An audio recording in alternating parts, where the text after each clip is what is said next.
Hej alle sammen og velkommen. Den her video, det er nok en video, som de fleste ikke vil have, at jeg skulle lave, og ikke vil se fra mig, men lad os komme til sagen, at det er det, at jeg stopper midlertidigt på YouTube, da jeg ikke føler, at YouTube det er noget interessant for mig længere.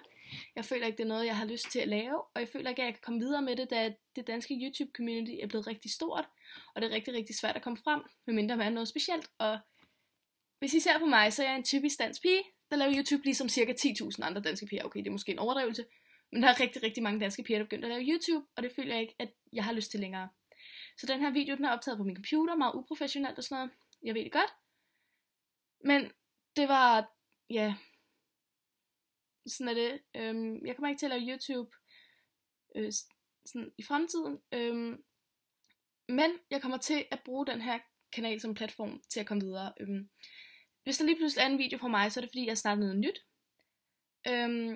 Og så håber jeg selvfølgelig, I vil støtte mig i det. Og indtil videre, så kan I følge min Instagram, fordi at lige nu der er jeg ved at komme ret langt med at være sådan en visk-stylist, hvis I ved, hvad det er, hvor jeg styler smykker og sådan noget.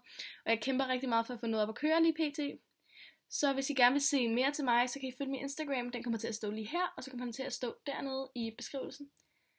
Men ja, jeg håber, I respekterer min beslutning, og så ses vi nok i den nærmere fremtid.